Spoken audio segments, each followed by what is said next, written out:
जय श्री माता, श्री आदिशक्ति माता, श्री निर्मला देवी माता जो सहयोग आज का महायोग है।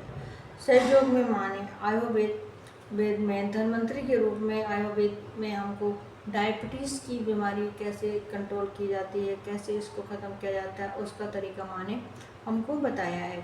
तो आज मैं आपको डायबिटीज़ कैसे कम करें इसके बारे में मैं बताऊंगी। जय श्री माता जी। डायबिटीज़ एक ऐसी बीमारी है जो आजकल बड़ों को ही नहीं, मतलब बच्चों को भी हो रही है, क्योंकि ये बीमारी ऐसी है जो मनुष्य को अंदर से खोखला कर देती है, जिसके भी वजह आदमी दिमागी और तौर से और परेशान रहता है। दवाई खाने के बाद भी डायबिटीज़ हमारी सही नहीं होती है।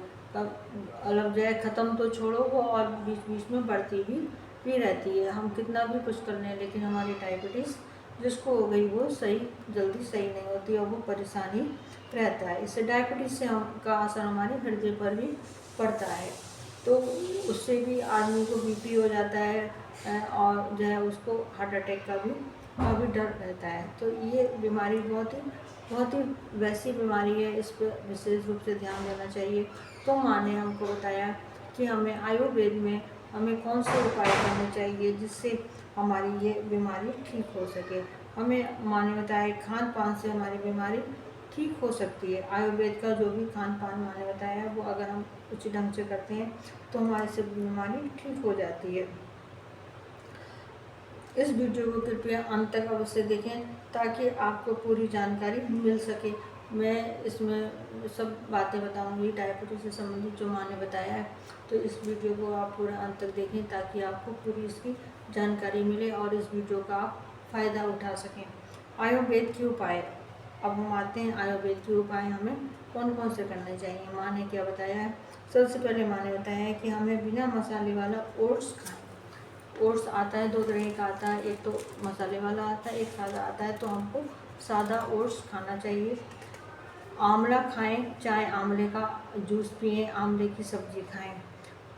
जामुन खाएं, जामुन के सीज़न में जामुन बहुत आती है, जामुन खाएं और उसका आप जूस भी पी सकते हैं, या उस जामुन की गुठली को सुखाकर पीस लें और जब सीज़न ख़त्म हो जाता है तो एक चम्मच सुबह शाम पानी के साथ उसको आप ले लें, तो वो भी जामुन का ही फ़ायदा करती है, जामुन की तरह ही फ़ायदा करता है।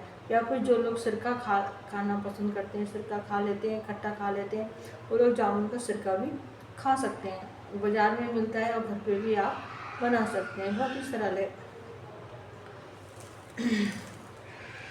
जामुन का सिरका जो है खाने के समय प्याज में डाल कर खाएँ। प्याज भी हमारे खाने को जो है वो शुद्ध करता है, वो सॉरी हमारे चक्रों को शुद्ध करता है और हमारे पाचन भी हमारा होता है, उससे पाचन क्रिया भी होती है और सिरका भी हमारा पाचन क्रिया करता है। जामुन का सिरका बहुत ही पेट के लिए तो बहुत ही फायदेमंद है और डायबिटीज़ के लिए भी बहुत ही महत्वपूर्ण है, उपयोगी है। सदाबहार के फूल लें या उसके पत्तों को 5 या 7 उसके पत्ते आप सुबह सुबह चबा लें। ऐसे ही अमरूद के पत्ते जो कोमल कोमल होते हैं उसको 5 या 7 पत्ते सुबह सुबह उसको चबाएं। और वहाँ बताया है कि पालक, फूल गोभी, लौकी खाएं या जूस पिएं। लौकी का जूस पिएं, लौकी का जूस बहुत फ़ायदा करता है।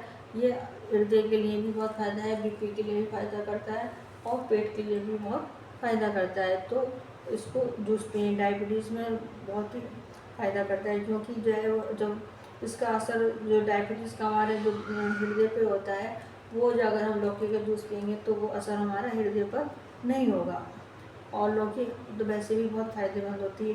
पत्तेदार सब्जियां खाएं, मेथी खाएं, दालचीनी खाएं। दालचीनी आती है, एक लकड़ी जैसी होती है जड़ी बूटी, उसको आप जो है वो कैसे भी दूध में ले उबाल सकते हैं या सब्जी में भी थोड़ा सा डाल सकते हैं। तो इस प्रकार से उसको दालचीनी भी बहुत फ़ायदा करती है। फिर भुने हुए चने शाम को खाएं। शाम को जब आप थोड़ा सा नाश्ता करना चाहते हैं तो आप भुने हुए चने का नाश्ता करें। करेले की सब्जी खाएं या करेले का जूस पिएं। सलाद खाएं, सलाद आप बना लें, सलाद आप खाएं, सलाद बहुत फ़ायदा करता है। बाज़ार में जामुन के का चूर्ण भी मिलता है, बाज़ार में जामुन का चूर्ण मिलता है। अगर जैसे अभी मैंने पिछले बताया था आपको कि जो है वो उसकी गुठली सुखा लें, उसको कूट लें, वो चीज़ है वो आप अगर नहीं कर सकते हैं तो आप बाज़ार से जामुन का चूर्ण ले आएँ, वो भी बहुत फ़ायदा करता है। दलिया खाएँ। जितनी चीज़ें मैंने बताई हैं वह सब तो आप एक साथ नहीं ले सकते हैं, लेकिन जो आपको सरलता से मिल जाए उसको आप अपने दैनिक जीवन में उपयोग में लाएँ और उसको खाएँ। उसको ये जो है खाने से हमारी डायबिटीज़ कंट्रोल में आएगी।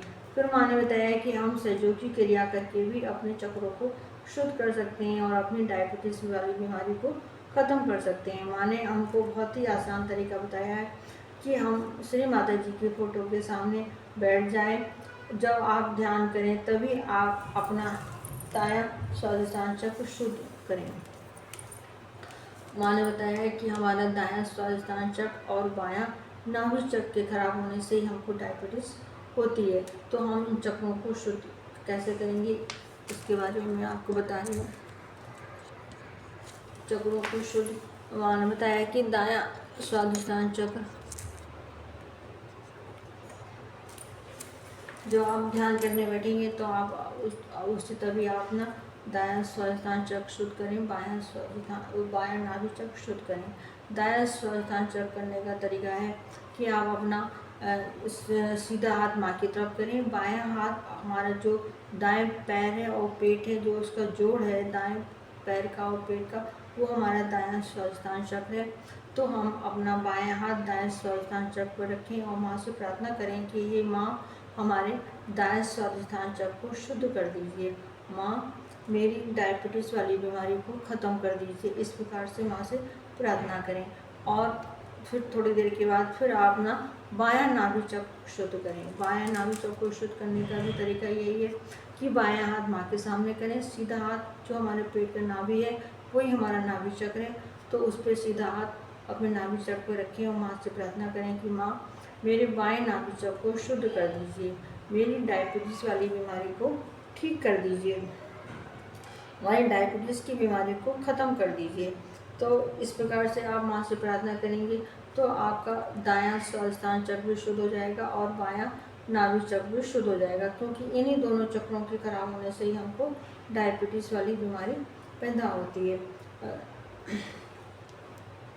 जब हमारे चक्र शुद्ध कर लेते हैं तो हमारी डायबिटीज़ बीमारी जो है वो ठीक हो जाती है। और सबसे बड़ी बात यह है कि इस सहयोग में कि जो बीमारी हमारी एक बार सही हो जाती है वो दोबारा नहीं होती है। तो हमको सहयोग में भी ध्यान देना चाहिए, अपने चक्रों को शुद्ध करना चाहिए ताकि हमारी जो बीमारी है वो सही हो जाए। जो लोग डायबिटीज़ की दवा खा रहे हैं उनके लिए मेरी एक राय है कि जो लोग दवा खा रहे हैं वो लोग दवा खाना ना छोड़ें, आयुर्वेदिक उपाय भी करें, सहयोगी क्रिया भी करें, अपने चक्रों को शुद्ध करें और दवा खाना एकदम ना छोड़ें। अपने डॉक्टर की सलाह लें, डॉक्टर को दिखाएं, चेकअप कराएं। जब डॉक्टर आपको मना कर दे तब आप दवाई खाना छोड़ें, क्योंकि ये करने से आपका धीरे धीरे करके आपकी डायबिटीज़ की बीमारी धीरे धीरे करके ही सही होगी। और जब सही हो जाएगी तो डॉक्टर आपको खुद ही मना कर देगा कि हमको अब आप जो है डायबिटीज़ की दवा ना लें, अब आपकी बीमारी सही हो गई है, तभी आप बीमारी छोड़ें। लेकिन जो आयुर्वेदिक तरीके हैं और जो सहयोगी जो हमारे चक्रों को शुद्ध करने का मैंने तरीका बताया है सहयोग में, इन सबको आप अवश्य करते रहें, तो इससे हमारी और भी कोई जो बीमारी है वो भी नहीं पैदा होगी और हम स्वस्थ रहेंगे। सभी बहन भाइयों को मेरा जय श्री माता जी। जिन बहन भाइयों ने मेरा वीडियो पहली बार देखा है वो लोग उसको सब्सक्राइब कीजिए, लाइक कीजिए, और जो मेरे बहन भाई वीडियो लगातार देख रहे हैं उन सभी बहन भाइयों को मेरा दिल से जय श्री माता जी। सभी बहन भाइयों को मेरा जय श्री माता जी। सभी बहन भाई मेरा वीडियो लाइक करें, शेयर करें और कमेंट्स भी करें। वीडियो लाइक करें, शेयर करें और कमेंट्स भी करें। सभी बहन भाइयों को जय श्री माता जी, जय श्री माता जी, जय श्री माता जी।